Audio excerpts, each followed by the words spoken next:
again, 2021. Finally able to move about and not have to wear a mask in the public and worry about sanitizing our hands several times an hour. And because of the pandemic, we didn't have our program last year. We all have memories and emotions that this weekend brings. Most of us pay respects to family members, relatives, and friends who have passed away, either recently or long ago. Memorial Day is the official national holiday in this country set aside to honor our fellow citizens who have died in the military service of our country.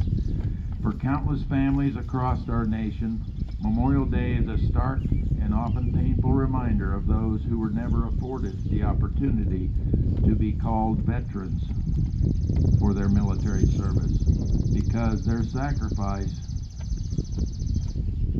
made them casualties, not veterans. This sacrifice is a true expression of selfless service, one that no one would choose for themselves. Whether they volunteered during time of war, served during peacetime, or never expected to wear a uniform until they received a draft notice, they represent the best America has to offer. Some of us have roamed the hills of Arlington National Cemetery, the Punch Bowl National Cemetery in Honolulu, Hawaii, or American Battle Monuments cemeteries around the world, where our fallen comrades lie. Looking at all those white marble grave markers lined up in perfect rows is sobering indeed. And thousands of our military dead are buried at sea, entombed in their sunken ships, or just disappeared when their planes exploded in midair. They also rest eternally in thousands of smaller cemeteries throughout this country. Here in Summerfield, here in Mission Creek, at Liberty, Virginia, Philly, Marysville, Pawnee City, Beatrice, Wymore, on and on. I can walk you over to the graves of those who were killed in our nation's wars. There's George Pickett, Private United States Army, buried right here in this cemetery, who was killed in the Philippines in May of 1945, fighting the Japanese. To many mothers, fathers, siblings, widows, and children, the weight is heavy with an empty chair every day. For them, Memorial Day brings to the forefront what is always operating in the background. Sending off a loved one so they can serve in combat is a surreal experience. Some of us here today have done that. Conflicting emotions of fear and pride are present in the minds of both service members and their family. Like any other send-off, you hold them tight, tell them you love them, and watch them leave. But what makes sending a loved one off to war is very different. It's the all-too-real possibility that someday a uniformed military officer and a chaplain may show up at their doorstep to deliver devastating news. This will be the 20th year since we've been involved in war after 9/11, longer than any American conflict that came before. Approximately 2.7 million Americans have served in Iraq and Afghanistan, and over half of them deployed there more than once. Those who returned and left military service are now our community members, neighbors, and friends.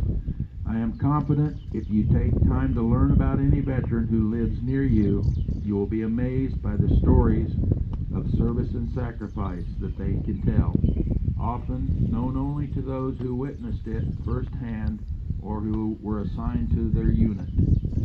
There are also the unbelievably brave accounts of heroes who can no longer speak for themselves.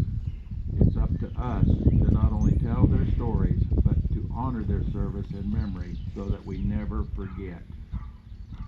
For instance, Army Staff Sergeant Michael J. McMullen was a member of the 243rd Engineer Company out of Baltimore, Maryland, a Maryland Army National Guard unit mobilized in 2005 to serve as truck drivers and support personnel driving M915A3 40-foot semi-tractor trailers, hauling food, ammunition, repair parts, and other sustainment into Iraq for our warfighters.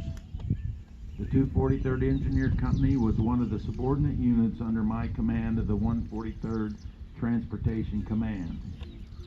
On the night of December 24th, 2005, Sergeant McMullen was on a convoy leaving Marine Camp Corregidor in Ramadi, Iraq, headed to Forward Operating Base Al-Taqaddum, which we called TQ.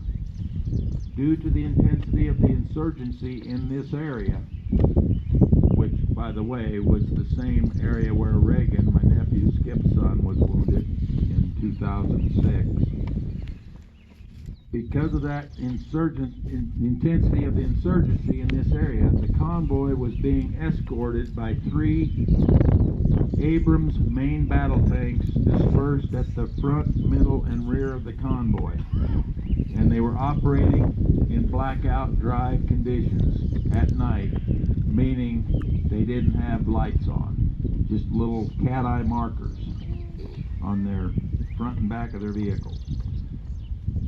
As the convoy exited Camp Corregidor, an improvised explosive device, IED, detonated on the driver's side of an M915A3 truck driven by Specialist Julie Cabell with Staff Sergeant Randall Dival, the truck commander. The IED ruptured the fuel tanks and engulfed the truck in flames. Sergeant Dival and Specialist Cabell radioed for help, stating that they could not get out of their burning truck. Sergeant McMullen, who was driving another M915A3 much further back in the convoy, along with the convoy commander riding with him, Sergeant First Class Bartholomew, immediately saw what was happening and drove their semi-truck out of the convoy and proceeded down the line of halted trucks to the location of Sergeant Dival and Specialist Cabell's burning truck. Enemy small arms fire began to spray the convoy from houses on both sides of the road. It was in an urban area. Under fire, Sergeant McMullen rushed to the burning truck, got out of his truck, pulled Sergeant Dival from the cab of his burning truck, and dragged him to cover in front of the truck. Sergeant McMullen then rolled Sergeant Dival on the ground to extinguish his flames and immediately began life-saving measures on Sergeant Dival, using his many years of experience as an EMT with the Salisbury, Maryland Fire Department. At that moment, a second IED detonated, hitting Sergeant McMullen with a large piece of shrapnel below his body armor vest, shattering his vertebrae and lodging in his abdomen. He was still alive. The wounded soldiers were evacuated in an armored personnel carrier to an aid station in Camp Corregidor. After that, they moved them to Baghdad. Sergeant McMullen was then flown to Landstuhl, Germany, to the hospital there, stabilized, and then flown to Walter Reed Medical Center in Washington, D.C. Sergeant Dival received third-degree burns over 30% of his body and spent many weeks in the Brooke Army Medical Center at Fort Sam Houston, Texas, recovering from his burns. Sergeant McMullen's actions saved Sergeant Dival's life, but on January 10, 2006, Sergeant McMullen succumbed to his wounds after being evacuated to Walter Reed.